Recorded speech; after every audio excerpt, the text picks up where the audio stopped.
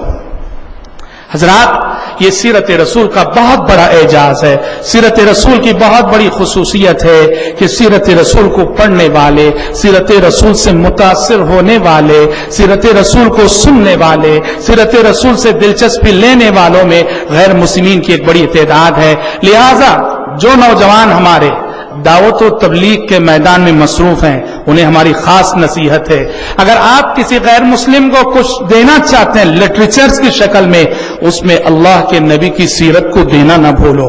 ہاں اتنی بات ضرور ہے، سیرت کی موٹی موٹی کتابیں مت دو، مختصر کتابیں جو مختصر صفحات میں لکھی گئی ہیں ایسی کتابیں دو تاکہ وہ مختصر وقت میں نبی کریم صلی اللہ علیہ وسلم کی سیرت کو پڑھ سکے۔ حضرات، آپ سیرت کی کوئی بھی کتاب پڑھیں تو ایک چیز آپ دیکھیں گے کہ نبی کریم صلی اللہ علیہ وسلم کی سیرت کا آغاز عام طور پر حضرت ابراہیم علیہ السلام کے ذکر سے ہوتا ہے۔ سیرت کی کوئی بھی کتاب اٹھا لو، دیکھیں گے آپ کتاب کہاں سے شروع ہو رہی ہے؟ حضرت ابراہیم علیہ السلام کے ذکر سے شروع ہو رہی ہے۔ کیوں؟ اس کے 2 ریزن ہیں، اس کے 2 سبب ہیں۔ نبی کی سیرت شروع کی جاتی ہے حضرت ابراہیم علیہ السلام سے، ابراہیم علیہ السلام کے تذکرے سے۔ اس کے 2 بنیادی سبب ہیں، اس کے 2 بنیادی ریزن ہیں۔ پہلا سبب یہ ہے کہ ابراہیم علیہ السلام ہمارے نبی کے اجداد میں سے آتے ہیں، ہمارے نبی کے دادا لگتے ہیں۔ جی، نبی کریم صلی اللہ علیہ وسلم ابراہیم علیہ السلام کی نسل سے تھے۔ ابراہیم علیہ السلام کے فرزند اسماعیل علیہ السلام، اور اسماعیل علیہ السلام سے جو نسل چلی انہی میں ہمارے نبی حضرت محمد صلی اللہ علیہ وسلم۔ اسی لیے آپ سورہ حج پڑھیں گے تو دیکھیں گے قرآن مجید نے ابراہیم علیہ السلام کو اس امت کا باپ قرار دیا۔ سورہ حج میں اللہ تعالیٰ نے کہا ملت ابیکم ابراہیم، اپنے باپ ابراہیم کی ملت کی پیروی کرو۔ اس امت سے خطاب ہے، کہا کہ تمہارے باپ ابراہیم کی ملت کی پیروی کرو۔ ابراہیم علیہ السلام باپ کیسے ہو گئے؟ ابراہیم علیہ السلام باپ کی اس حیثیت سے ہوئے کہ عرب کے لوگ اسماعیل علیہ السلام کی نسل سے تھے، اور اسماعیل علیہ السلام ابراہیم علیہ السلام کے بیٹے ہیں۔ اس حیثیت سے سارا عرب یہ ابراہیم علیہ السلام کی اولاد ہے۔ اور جب ہمارے نبی ابراہیم علیہ السلام کی اولاد سے ہوئے تو ہم بھی ابراہیم علیہ السلام کی اولاد سے۔ کیوں؟ اس لیے کہ ہم ہمارے نبی کی اولاد ہیں۔ قیامت تک آنے والے مسلمان یہ حضرت محمد صلی اللہ علیہ وسلم کی روحانی اولاد ہیں۔ کیا آپ نے وہ حدیث نہیں سنی جس میں پیارے نبی نے فرمایا یا ایھا الناس انما انا لکم بمنزلۃ الوالد، اے لوگو میری مثال تمہارے لیے باپ جیسی ہے۔ کیا فرما رہے ہیں پیارے نبی اس امت سے خطاب کر کے؟ میں تمہارے باپ جیسا ہوں، میں تمہارے والد جیسا ہوں۔ باپ جس طرح اپنے بچوں کو، بیٹوں کو چھوٹی چھوٹی باتیں سکھاتا ہے، میں بھی ویسے تمہیں چھوٹی چھوٹی باتیں سکھا رہا ہوں۔ استنجا کے آداب سکھا رہا ہوں کہ استنجا جاؤ تو قبلہ روح ہو کے نہ بیٹھنا، قبلے کی طرف پیٹ نہ کرنا، داہنے ہاتھ سے استنجا نہ کرنا، پتھروں سے استنجا کرنے کی صورت میں 3 سے کم یوز نہ کرنا۔ تو پیارے نبی نے اپنے آپ کو اس امت کا باپ قرار دیا۔ پیارے نبی اس امت کے باپ اور ابراہیم علیہ السلام پیارے نبی کے باپ، تو لے دے کہ یہ ہوا کہ ابراہیم علیہ السلام قیامت تک آنے والے مسلمانوں کے بھی روحانی باپ ٹھہرے۔ تو یہ ریزن ہے، پہلا سبب ہے کہ نبی کریم صلی اللہ علیہ وسلم کی سیرت کا آغاز حضرت ابراہیم علیہ السلام سے ہوتا۔ اور دوسرا سبب، دوسرا ریزن جو سیرت محمدی کا آغاز ابراہیم علیہ السلام کے تذکرے سے ہوتا، دوسرا سبب یہ ہے کہ ہمارے نبی حضرت محمد صلی اللہ علیہ وسلم کی بعثت یہ دعائے ابراہیمی کا نتیجہ تھی۔ آپ دعائے ابراہیمی کا مظہر تھے۔ جس نبی اور رسول کے حق میں 2500 سال پہلے، 2500 سال پہلے ابراہیم خلیل اللہ علیہ السلام نے اپنے بیٹے اسماعیل کے ساتھ خانہ کعبہ میں دعا کی تھی جس پیغمبر کے لیے، جس نبی کے لیے، جس رسول کے لیے، وہ نبی اور رسول حضرت محمد صلی اللہ علیہ وسلم ہیں۔ کیسے؟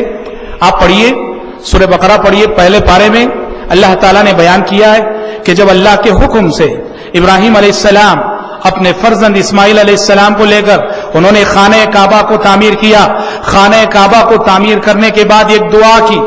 کیا دعا کی؟ ربنا وابعث فیہم رسولا منہم یتلو علیہم آیاتک ویعلمہم الکتاب والحکمت ویزکیہم انک انت العزیز الحکیم۔ پروردگارا، یہاں جو قوم بسے گی، یہاں جو قوم آباد ہوگی، اس قوم کے اندر ایک ایسا رسول بھیج، اس قوم کے اندر ایک ایسا رسول بھیج جو رسول کے انہیں تیری آیتیں پڑھ کر سناتا ہو، کتاب و حکمت کی باتیں سکھاتا ہو، انہیں پاک کرتا ہو، اخلاق کی تعلیم دیتا ہو، ان کی تربیت کرتا ہو۔ تو ابراہیم علیہ السلام نے جس رسول کے حق میں دعا کی، وہ رسول کون ہے؟ ہمارے نبی محمد صلی اللہ علیہ وسلم ہیں۔ 2500 برس پہلے دعا ہوئی، اور 2500 برس پہلے ہوئی دعا کا اثر اور نتیجہ اور رزلٹ 2500 برس بعد ظاہر ہوا۔ اس لیے یاد رکھو، آج آپ اپنی ضروریت کے لیے دعا کرو، آج آپ اپنی ضروریت کے لیے دعا کرو۔ آپ کی دعائیں واللہ 1000 سال بعد آپ کے آنے والے جنریشن کو سایہ دیں گی۔ ہندوستان کے اس صنم کدے میں، ہندوستان کے اس بت کدے میں، جہاں ہر طرف شرک ہی شرک نظر آتا ہے، مندریں ہیں، چرچ ہیں، درگاہیں ہیں، مزاریں ہیں، یہ ایک موحد پریشان ہو جاتا ہے۔ کیسے پریشان ہوتا ہے کہ پروردگارا شکر ہے کہ تو نے مجھے صحیح عقیدے کی، توحید کی دولت سے نوازا، میری آنے والی نسلوں کا کیا ہوگا؟ میری آنے والی نسلوں کا کیا ہوگا؟ کہیں میری آنے والی نسلیں شرک کے فتنے میں نہ مبتلا ہو جائیں۔ پھر کیسے بچائیں آنے والی نسلوں کو؟ آپ تو نہیں رہیں گے دنیا میں اپنی آنے والی نسلوں کو بچانے کے لیے۔ یاد رہے، آج آپ تہجد کے وقت اٹھ کر اپنے لیے، اپنی آنے والی نسلوں کے لیے دعائیں کر دو، دعائیں کر دو۔ پروردگارا، صرف مجھے نہیں، میرے بیٹوں کو نہیں، میرے پوتوں کو نہیں، میری نسلوں میں توحید کی دولت کو باقی رکھ، میری نسلوں میں اسلام کی سچائی کو باقی رکھ، میری نسلوں کو شرک سے بچا لے۔ آج آپ دعائیں کرو، آج آپ تڑپو، آپ کی دعائیں 1000 سال بعد بھی آپ کی آنے والی نسلوں کو سایہ دیں گی۔ ابراہیم خلیل اللہ علیہ السلام نے 2500 برس پہلے جو دعا کی تھی، وہ دعا 2500 سال بعد محمد صلی اللہ علیہ وسلم کی شکل میں ظاہر ہوئی۔ تو یہ دو بنیادی سبب ہیں کہ حضرت محمد صلی اللہ علیہ وسلم کی سیرت کا آغاز عموماً ابراہیم علیہ السلام کے ذکر سے ہوتا ہے۔ ایک اور بات، ایک اور نقطہ یہ ہے کہ کیا سبب تھا کہ اللہ تعالیٰ نے آخری نبی اور آخری رسول کو مکے میں بھیجا اور عرب قوم کے اندر بھیجا؟ ایک سوال۔ دنیا بہت وسیع تھی، دنیا بہت کشادہ تھی، دنیا میں ملک بہت تھے، دنیا میں قومیں بہت تھیں۔ کیا سبب تھا، کیا ریزن تھا کہ اللہ تعالیٰ نے آخری نبوت کے لیے، آخری رسالت کے لیے آخری نبی کو عرب کے اندر کیوں مبعوث کیا، مکے کے اندر کیوں مبعوث کیا؟ بہت سارے سبب ہیں۔ پہلی بات تو یہ ہے کہ آپ کو معلوم ہے اور آپ جانتے ہیں، جغرافیائی اعتبار سے اگر آپ دیکھیں تو مکہ دنیا کا سینٹر پلیس ہے۔ جغرافیائی اعتبار سے مکہ دنیا کا سینٹر پلیس ہے، چونکہ آخری رسول کا پیغام ساری انسانیت کے لیے تھا، آخری رسول کی دعوت ساری انسانیت کے لیے تھی، آخری رسول کی رسالت ساری انسانیت کے لیے تھی۔ ضروری تھا کہ آخری نبی دنیا کے سینٹر پلیس میں بھیجے جاتے، تو اللہ تعالیٰ نے آپ صلی اللہ علیہ وسلم کو مکے میں مبعوث کیا، مکے میں پیدا کیا۔ اور دوسری بات، عرب قوم، اللہ تعالیٰ نے عرب قوم کا سلیکشن کیا، عرب قوم کو منتخب کیا، کس لیے؟ کہ وہ آخری نبی اور آخری رسول کی پیغام کی حامل بنے، آخری نبی اور آخری رسول کی پہلی مخاطب قوم عرب قوم بنے۔ عرب قوم کا سلیکشن، عرب قوم کا انتخاب، بہت ساری حکمتیں ہیں، اس میں بنیادی حکمت یہ ہے کہ عرب قوم کے اندر بہت ساری ایسی خوبیاں پائی جاتی تھیں، عربوں کے اندر بہت ساری ایسی خوبیاں پائی جاتی تھیں جو خوبیاں دنیا کی دوسری قوموں میں اس سطح پر نہیں پائی جاتی تھی جس سطح پر کہ وہ عرب قوم کے اندر پائی جاتی تھی. عربوں کے اندر کچھ ایسی صفات تھی جن صفات نے ان عربوں کو ایک انقلابی قوم بنا رکھا تھا، جن میں سب سے پہلی صفت کیا ہے؟ عربوں کی وفاداری. عربوں کی وفاداری. عرب کی ہسٹری پڑھی اسلام سے پہلے بھی. عرب قوم کی صفت تھی بڑی وفادار قوم. وہ جس کو بھی مانتی، جس کو بھی تسلیم کرتی، جس سے بھی دوستی کرتی، اس کی وفاداری میں خون کا آخری قطرہ بھی بہا دیتی. اور یہ کسی بھی انقلابی قوم کے لیے بہت بڑی صفت ہوتی ہے، آخری حد تک وفاداری کرنا. کسی کو اگر مان لیا، کسی سے دوستی کر لی، کسی کو قبول کر لیا، اس کی دوستی میں اس کے لیے ہر چیز کی قربانی دینا. بڑی وفادار قوم تھی یہ. اس لیے آپ دیکھیں گے سبحان اللہ، کئی صحابہ ہیں اسلام لانے کے بعد انہوں نے اپنے تاثر کو کن الفاظ میں پیش کی. مثال کے طور پر سمامہ بن اسال ہے، ہم انشاءاللہ مدنی زندگی میں ان کا واقعہ پڑھیں گے. سمامہ بن اسال اسلام قبول کرنے کے بعد کیا کہتے ہیں؟ اسلام قبول کرنے کے بعد، کلمہ پڑھنے کے بعد پیارے نبی سے کہتے ہیں اے اللہ کے نبی، اللہ جانتا ہے کہ آج تک کلمہ پڑھنے سے پہلے تک میرے نزدیک اس زمین کا سب سے ناپسندیدہ چہرہ اگر کسی کا تھا تو آپ کا تھا، لیکن اب کلمہ پڑھنے کے بعد اے اللہ کے نبی اس پوری زمین کا سب سے پیارا اور محبوب چہرہ کسی کا ہے تو آپ کا ہے. اور بالکل یہی تاثر، یہی احساس حضرت عمرو بن العاص رضی اللہ عنہ نے پیش کیا.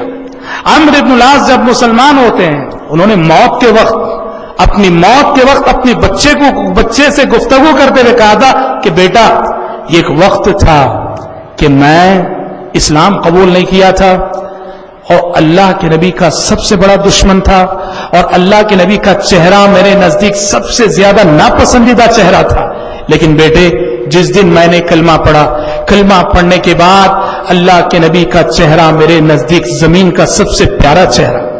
دیکھو یہ بہت بڑی صفت تھی، کیا ہے؟ وفاداری. جس کو مان لیا، جس کو قبول کر لیا، اس کے سلسلے میں آخری خطرہ بھی خون کا بہا دے. یہ عرب قوم کی بہت بڑی صفت تھی. اور کچھ خوبیاں تھیں عرب قوم کے اندر، جو خوبیاں اخلاق نبوت میں سے مانی جاتی تھیں، اخلاق نبوت میں سے تسلیم کی جاتی تھی، جن میں سے مثال طور پر مہمان نوازی. عرب قوم بڑی مہمان نواز. قرآن مجید نے ابراہیم علیہ السلام کا ذکر کیا ہے. ابراہیم علیہ السلام بڑے مہمان نواز تھے، پیغمبروں کی صفت ہے مہمان نوازی. عرب قوم بڑی مہمان نواز تھی. آنے والا انجانا ہے، جانا پہچانا ہے، دوست ہے، دشمن کچھ نہیں دیکھتے تھے. کوئی آیا نیا انسان، وہ اس کی مہمان نوازی کرنے میں بڑی عزت محسوس کرتے تھے. اور سب سے بڑی چیز میں بتاؤں آپ کو، عربوں کے اندر ایک بہت بڑی صفت تھی جس نے اس قوم کو ایک انقلابی قوم بنا رکھا تھا. وہ کیا جانتے ہیں؟ عرب بڑے باغیرت ہیں، جسے انگلش میں ایگو کہا جاتا ہے، انا، خودی. اردو زبان میں کہتے ہیں انا، خودی، جذبہ غیرت. اور جسے انگلش میں ایگو کہا جاتا ہے، یہ ایسا جذبہ ہے کہ کس دنیا میں وہی قوم انقلاب لاتی ہے جس کے اندر یہ جذبہ غیرت پایا جائے.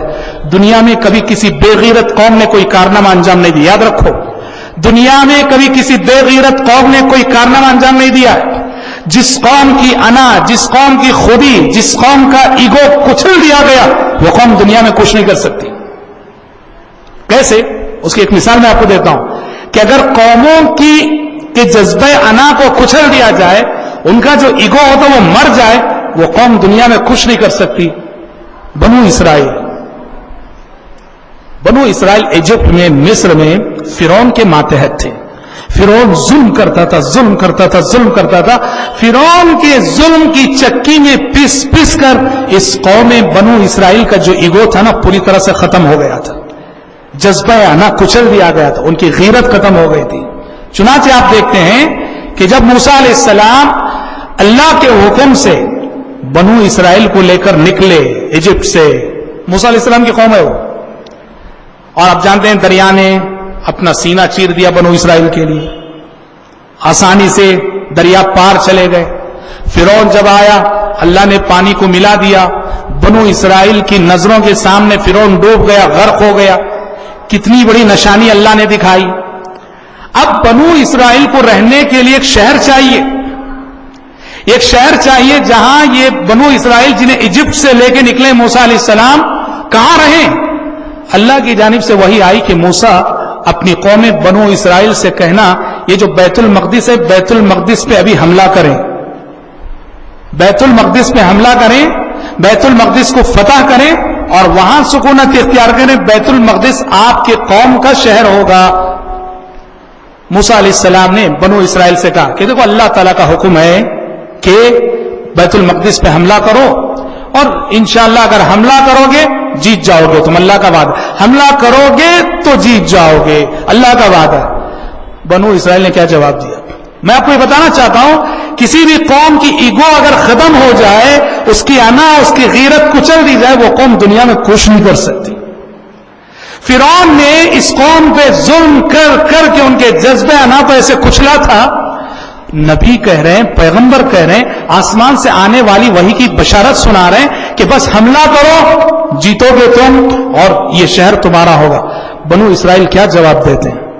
قالوا یا موسیٰ ان فیہا قوما جبارین وَإِنَّا لَن نَدْخُلَهَا حَتَّى يَخْرُجُوا مِنْهَا. کہا موسیٰ بیت المقدس پہ حملہ کرے؟ ارے وہاں ایسی طاقتور قوم رہتی, عمالقہ ایک قوم تھی, ایسی طاقتور قوم رہتی ہے, اس قوم سے مقابلہ کرنے کی سکت ہمارے اندر نہیں ہے, ہم حملہ نہیں کریں گے. موسیٰ علیہ السلام نے اللہ کا وعدہ یاد دلایا, اے نادانو حملہ کرو, کامیابی تمہارے قدم چومے گی. اس قوم نے صاف کہہ دیا انا لن ندخلها ابدا ما داموا فيها. اے موسیٰ لاکھ نصیحت کر لو, لاکھ سمجھا لو, ہم کبھی حملہ کرنے والے نہیں, ہمارے اندر وہاں حملہ کرنے کی ہمت ہے ہی نہیں. اللہ تعالیٰ نے عذاب مسلط کیا, کہا کہ موسیٰ اب 40 سال تمہاری قوم بنو اسرائیل بیت المقدس میں داخل نہیں ہو سکے گی. 40 سال اس قوم کو اس میدان تی میں بھٹکتے رہنا ہے. کیوں 40 سال؟ 40 سال کیوں کہا گیا؟ 40 سال کے اندر انسانوں تاریخ میں یہ ہوتا ہے ہر 40 سال میں ایک جنریشن ختم ہو کر دوسرا جنریشن آ جاتا ہے.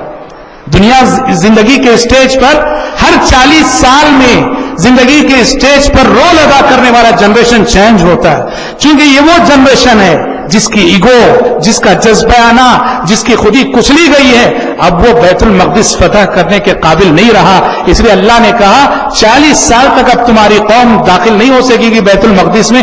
ہاں 40 سال بعد جب ان کے بچے بڑے ہو جائیں گے وہ فتح کریں گے. وہی ہوا.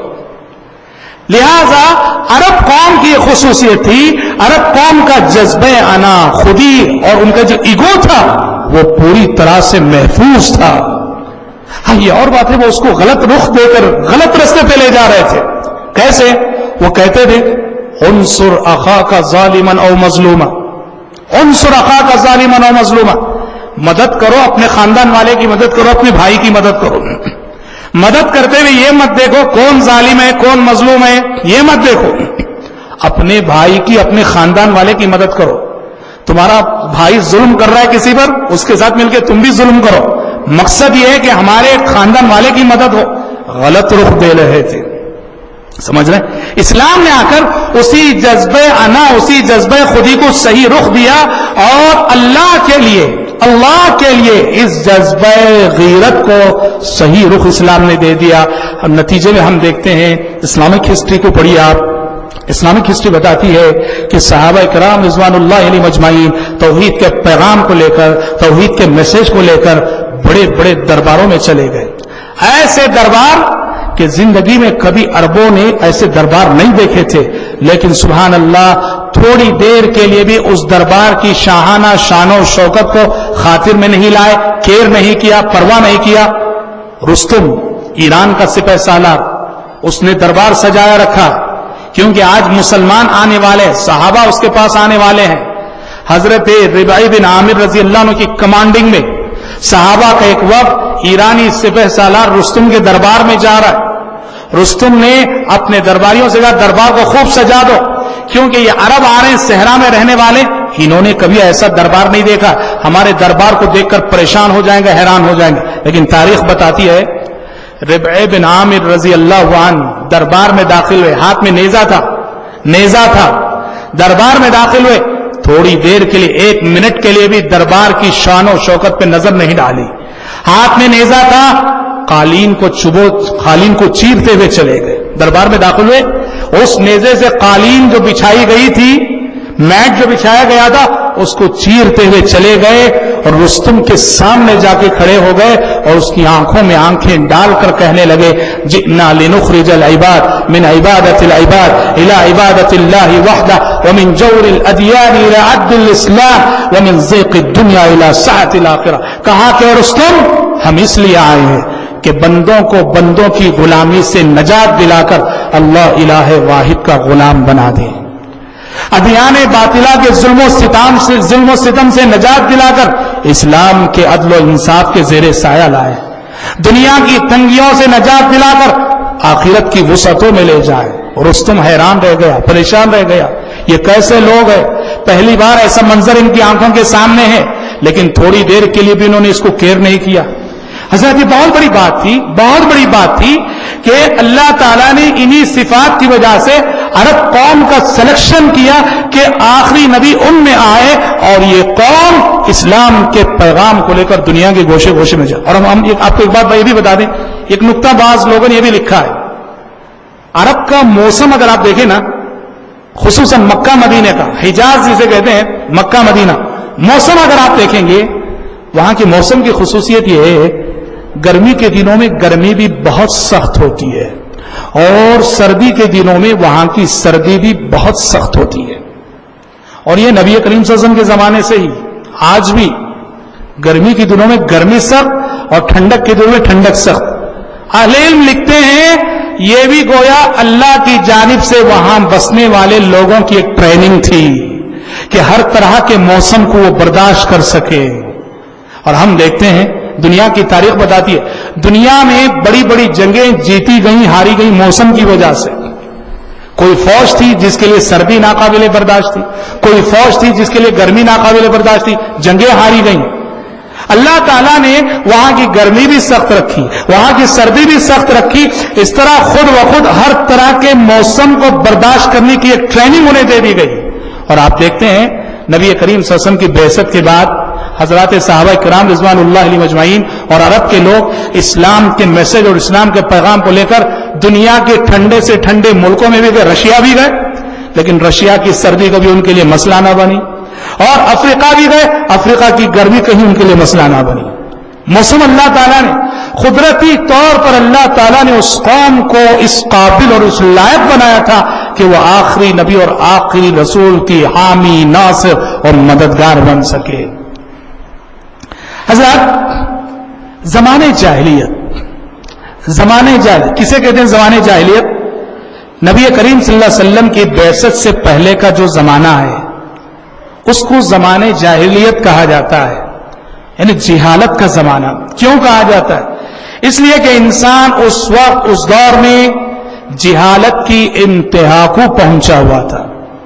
کئی ناحیوں سے, عقیدے کی ناحیے سے دیکھو, اخلاق کے ناحیے سے دیکھو, تہذیب اور کلچر کے ناحیے سے دیکھو, انسان جہالت کی انتہا کو پہنچا ہوا تھا.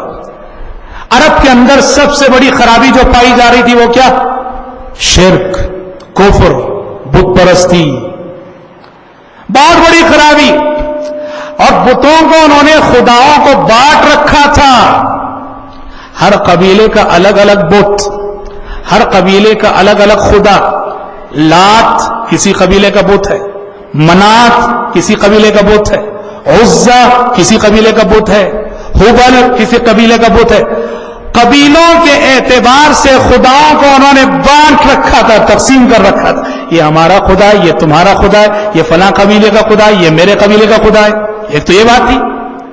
اور دوسری بات یہ تھی کہ عرب کے لوگ, ان کی فکری سطح ملاحظہ کیجئے, عقیدے کے ناحیے سے کتنے گئے گزرے تھے. ملاحظہ کیجئے کہ وہ ایک پتھر کو رکھ کر پوجا کرتے تھے, گھر میں پتھر رکھ کے پوجا کرتے تھے. اور کہیں بزنس کے لیے, تجارت کے لیے سفر پہ جانا ہوتا, اس پتھر کو بھی ساتھ میں لے جاتے تھے پوجا کرتے ہوئے. راستے میں اگر اس پتھر سے زیادہ خوبصورت پتھر مل جاتا, اس کو پھینک دیتے, اس کو اٹھا لے, بولیے اس سے تو اچھا یہ. اب تک جس کی پرستش ہوتی رہی، اب تک جس کی پوجا ہوتی رہی، اس کو اٹھا کے پھینک دیا اور نیا پتھر اٹھا، نیا خدا مل گیا، یہ اس سے زیادہ اچھا ہے؟ یعنی جس پہ دل آ گیا اس کو خدا بنا لیا۔ قرآن مجید نے کہا ارأیت من اتخذ الہہ ہواہ افانت تکون علیہ وکیلا، اے پیغمبر کیا آپ ایسے شخص کی ہدایت کے ذمہ دار ہو سکتے ہیں؟ کیا آپ ایسے شخص کی ہدایت کے ذمہ دار ہو سکتے ہیں جس نے اپنی خواہشات نفس کو اپنا خدا بنا لیا؟ اور اس سے گئی گزری بات دیکھو، انسان شرک انسان کو کتنا ذلیل کرتا ہے، شرک انسان کو کتنا رسوا کرتا ہے۔ اس سے گئی گزری بات سیرت نگار لکھتے ہیں وہ لوگ ستو کا آٹا ہے نا، ستو کے آٹے میں بت بناتے تھے، ستو کے آٹے میں بت بناتے تھے، اس کی پوجا کرتے تھے، سفر میں اس کو ساتھ لے جاتے تھے، سفر میں جب زیادہ سفر ختم ہو جائے، توشہ ختم ہو جائے، کھانے کے لیے کچھ نہیں رہے تو اب یہ خدا کی باری آتی، کبھی اس کا ہاتھ توڑا کھا لیا، کبھی اس کا پیر توڑا کھا لیا۔ دیکھو شرک انسان کو کیسے ذلیل کرتا ہے، شرک انسان کو کیسے رسوا کرتا ہے۔ اللہ تعالیٰ نے انسان کو احسن تقویم میں پیدا کیا، توحید میں پیدا کر کے اللہ نے انسان کو رفعتیں عطا کی، بلندیاں عطا کی، اور انسان شرک کر کے اپنے آپ کو کتنا ذلیل کرتا ہے۔ اس لیے قرآن نے کہا وَمَن يُشْرِكْ بِاللَّهِ وَمَن يُشْرِكْ بِاللَّهِ فَكَأَنَّمَا خَرَّ مِنَ السَّمَاءِ فَتَخْطَفُهُ الطَّيْرُ أَوْ تَهْوِي بِهِ الرِّيحُ فِي مَكَانٍ سَحِيقٍ۔ قرآن کہتا ہے جو اللہ کے ساتھ شرک کرے، جو اللہ کے ساتھ شرک کرے، اس کی مثال ایسی ہے جیسے وہ آسمان کی بلندیوں سے گر جائے۔ آسمان کی انسان کو اللہ نے توحید پہ پیدا کیا تو انسان رفعتوں پہ تھا، بلندیوں پہ تھا، شرک کر کے وہ اپنے آپ کو ان بلندیوں سے گرا لیتا ہے۔ کہا جو اللہ کے ساتھ شرک کرے اس کی مثال اس شخص جیسی ہے جو آسمان سے گر پڑے، اب اس کو ہوائیں کسی دور دراز مقام پہ پھینک آتی ہیں یا پرندے اسے اچک لے جاتے ہیں۔ یہ عقیدے کے ناحیے سے یہ صورتحال تھی۔ اور دوسری خرابی یہ تھی کہ دنیا کی سب سے زیادہ جھگڑالو قوم، دنیا میں سب سے زیادہ لڑنے بھڑنے والی قوم عرب قوم تھی۔ انہیں لڑنے کے لیے ایک بہانہ چاہیے تھا، کوئی چھوٹا سا بہانہ مل جائے، لڑائی شروع ہوتی اور دیکھتے ہی دیکھتے دو آدمیوں کی لڑائی، دو قبیلوں کی لڑائی میں بدلتی۔ آپ ہسٹری پڑھیے، آپ دیکھیں گے ایک جنگ عرب میں ہوئی تھی ہمارے نبی کی بعثت سے پہلے۔ اس کا ریزن کیا تھا جانتے ہیں؟ 40 سال جنگ چلی۔ شروع کیوں ہوئی؟ وہ دو شخص گھوڑ سواری کا مقابلہ کر رہے تھے، کمپٹیشن چل رہا تھا گھوڑ سواری کا۔ ایک شخص کا گھوڑا دوسرے کے گھوڑے سے آگے بڑھ گیا، فرسٹ آ گیا، تو جس کا گھوڑا سیکنڈ آیا نا اس کو غصہ آیا، اس نے پہلے شخص پہ وار کر دیا۔ نتیجے میں دونوں کی لڑائی ہوئی اور دیکھتے ہی دیکھتے اس نے اپنے قبیلے والوں کو پکارا، اس نے اپنے قبیلے والوں کو پکارا، دیکھتے ہی دیکھتے دو آدمیوں کی لڑائی دو قبیلوں کی لڑائی میں بدل گئی اور یہ لڑائی چلتی رہی، 40 سال چلی۔ ریزن کیا؟ کہ ریزن یہ کہ گھوڑ سواری میں میرا گھوڑا تیرے گھوڑے سے پیچھے رہے گا بس۔ قرآن اسی لیے کہتا ہے وَاذْكُرُوا إِذْ كُنْتُمْ أَعْدَاءً فَأَلَّفَ بَيْنَ قُلُوبِكُمْ فَأَصْبَحْتُمْ بِنِعْمَتِهِ إِخْوَانًا۔ اے عربوں یاد کرو جب تم آپس میں ایک دوسرے کے جانی دشمن تھے، جب تم آپس میں ایک دوسرے کے جانی دشمن تھے، اللہ نے تم پر احسان کیا اور اللہ نے تمہیں بھائی بھائی بنا دیا۔ اور دوسرے مقام پہ سورہ توبہ، سورہ انفال نے کہا وَأَلَّفَ بَيْنَ قُلُوبِهِمْ لَوْ أَنفَقْتَ مَا فِي الْأَرْضِ جَمِيعًا مَا أَلَّفْتَ بَيْنَ قُلُوبِهِمْ۔ اے پیغمبر یہ اللہ تعالیٰ کا کرم ہے، اللہ نے ان لوگوں کے دلوں میں محبت پیدا کی، الفت پیدا کی، چاہت پیدا کی۔ اگر آپ زمین کے سارے خزانے بھی خرچ کر لیتے یہ الفت نہ پیدا کر سکتے۔ یہ اللہ کا کرم تھا کہ اللہ نے عربوں کی پرانی دشمنیوں کو مٹا کر ان دشمنوں کو آپس میں بھائی بھائی بنا دیا۔ اور تیسری خرابی، جس خرابی نے اس معاشرے کو جاہلی معاشرہ بنا دیا تھا، اور وہ تھا لڑکیوں کو زندہ دفن کرنا، لڑکیوں کو زندہ درگور کرنا۔ عرب کے لوگ لڑکی کی پیدائش کو، لڑکی کے پالنے کو، لڑکی کی پرورش کو بہت ہی زیادہ باعث ننگو آر سمجھتے تھے۔ کیوں جانتے؟ ابھی میں نے بتایا آپ کو، عرب کے اندر بہت ایگو تھا، بہت غیرت تھی۔ وہ سمجھتے تھے لڑکی اگر بڑی ہو جائے گی، شادی ہو جائے گی، داماد کے سامنے جھک کر چلنا پڑے گا۔ ہاں آج جیسے سسرال میں ہوتا ہے لڑکی والوں کو ہمیشہ لڑکے والوں کے سامنے دب کر ہی چلنا ہے، ہمارا سماج ہے یہ. غلطی کس کی ہے، سچائی پر کون ہے یہ نہیں. آپ لڑکی والے ہیں آپ کو دب کے چلنا پڑے گا، ہم لڑکے والے ہیں ہم حکومت کریں گے آپ پر. یہ جاہلی روایتیں ہمارے سماج میں چل رہی ہیں. عرب کے لوگوں کے لیے ناقابل برداشت تھا. وہ کہتے تھے اگر ہماری بچیاں بڑی ہوں گی شادی کر کے دینے کے بعد داماد کے سامنے دب کے چلنا، داماد کے لوگوں کے سامنے دب مار دیا کر زندہ دفن کر دیتے تھے. کیسا جاہلی معاشرہ تھا، کیسی بے رحمی تھی اور کیسی سنگ دلی تھی. جب پیارے نبی کے پاس ایک صحابی نے آ کے اسلام قبول کرنے کے بعد کہا تھا اللہ کے نبی میں وہ باپ ہوں کہ جس نے اپنے ہاتھوں سے اپنی 8 بچیوں کو زندہ دفن کیا ہے. میں نے اپنے ان ہاتھوں سے اپنی 8 بچیوں کو زندہ دفن کیا ہے. اب میں بہت نادم ہوں، شرمندہ ہوں، پشیمان ہوں اسلام قبول کرنے کے بعد. بتائیے کہ اس غلطی کا تدارک میں کیسے کروں، اس غلطی کو کیسے مٹاؤں، اللہ کے سامنے بچ سکوں. پیارے نبی نے کہا کہ غلام ہیں 8 جانوں کے بدلے 8 غلام آزاد کر دو. صحابی نے کہا کہ اتنا بڑا مالدار انسان نہیں ہو اللہ کے نبی، 8 غلام نہیں ہے میرے پاس. پیارے نبی نے کہا تو پھر ایسا کرو 8 جانور جو ہے صدقہ کر دو، 8 اونٹ صدقہ کر دو. صحابی نے 8 جانوں کے بدلے 8 اونٹ صدقہ کیے. ایک باپ نے اپنے ہاتھوں سے اپنی 8 بچیاں زندہ دفن کی. سوچو کہ کیسا سماج تھا، کیسا معاشرہ تھا.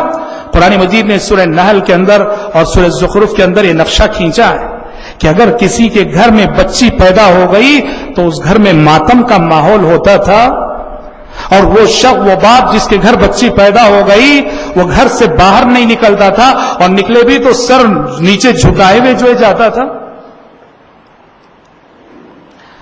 ایسا معاشرہ تھا، ایسا ماحول تھا. لیکن سبحان اللہ ایسے ماحول، ایسے سماج اور ایسے معاشرے میں بھی کچھ لوگ تھے جو ہر طرف کفر و شرک کے رہنے کے باوجود عقیدے توحید پہ قائم تھے. یہ بات یاد رکھنا، پیارے نبی کے رسول بن کر دنیا میں آنے سے پہلے، پیارے نبی کی بعثت سے پہلے عرب کے سماج میں کچھ لوگ تھے جو فطرت سلیمہ پہ قائم رہنے کی وجہ سے سمجھتے تھے کہ یہ کفر جو ہو رہا غلط ہے، یہ شرک جو ہو رہا غلط ہے. وہ اپنی فطرت کی بنیاد پر جانتے تھے کہ عقیدہ توحید ہی صحیح ہے. اور ان لوگوں کو کہا جاتا تھا حنفاء. ان لوگوں کو ٹائٹل دیا گیا تھا حنفاء، حنیف کی جمع. یہ وہ لوگ جو شرک کے ماحول میں رہ کر بھی دین توحید پہ قائم رہے. ان میں ایک نام عمر بن عنبسہ رضی اللہ عنہ، بعد میں اسلام لائے، یعنی پیارے نبی پر ایمان لائے پیارے نبی کی بعثت کے بعد.